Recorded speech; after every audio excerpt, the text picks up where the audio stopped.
আজ আমি করব পুনুস কিচেনের স্পেশাল গন্ধরাজ লেবু দিয়ে মুরগি বাটা।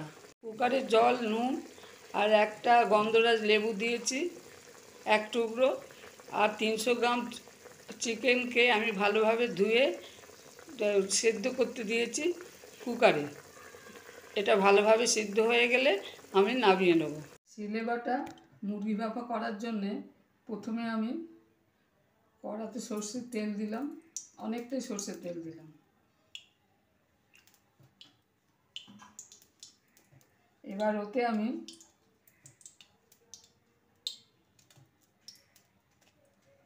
আটখানা শুকনো লঙ্কা দিলাম। লঙ্কাটাকে আমি একটুখানি ভেজে নেব।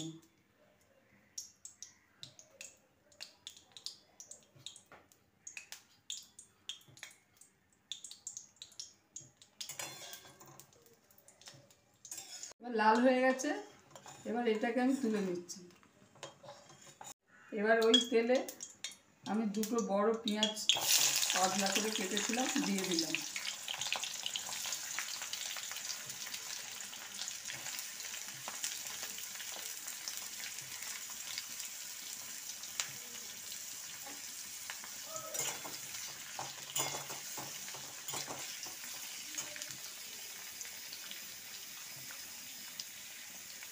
ছোট্ট অল্প 4 টুকরো আদা দিলাম।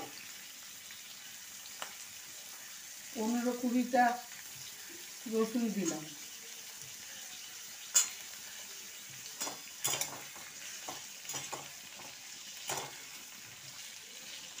এবার এটা হালকা ভাজা হয়েছে, রসুনটা ভাজা হয়েছে। 1 চামচ পোস্ত, 1 চামচ ধনে, 2টো কাঁচা লঙ্কা আর ধনে পাতা সব আমি এতে দিয়ে দিলাম।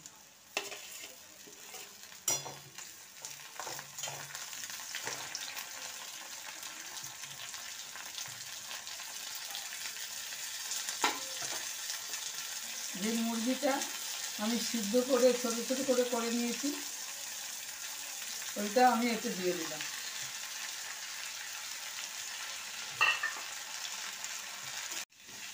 এবার এটাকে আমি খুব ভালোভাবে ভেজে নিচ্ছি।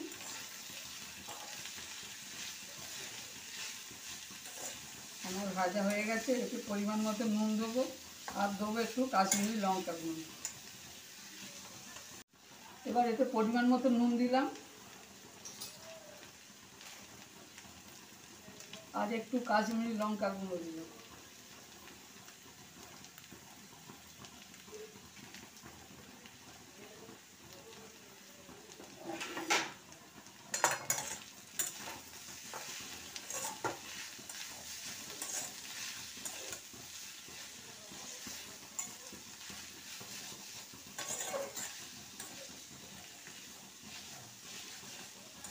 এবার খুব ভালোভাবে নেড়ে নিচ্ছি, নেড়ে সব কিছু ভালোভাবে মিশিয়ে নিচ্ছি।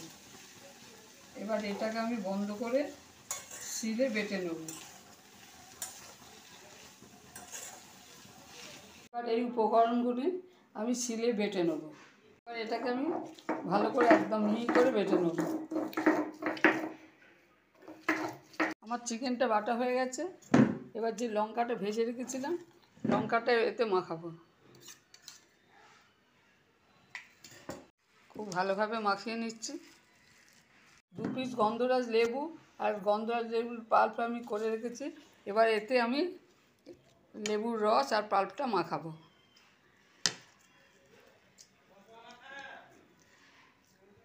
পুনু স্পেশাল গন্ধরাজ চিকেন সিলে বাটা। এই স্পেশাল চিকেন যদি আপনাদের ভালো লাগে তাহলে অবশ্যই শেয়ার করবেন, সাবস্ক্রাইব করবেন। কিচেনে সিলেতে গন্ধরাজ চিকেন বাটা। যদি এই রেসিপি আপনাদের ভালো লাগে অবশ্যই শেয়ার করবেন, সাবস্ক্রাইব করবেন।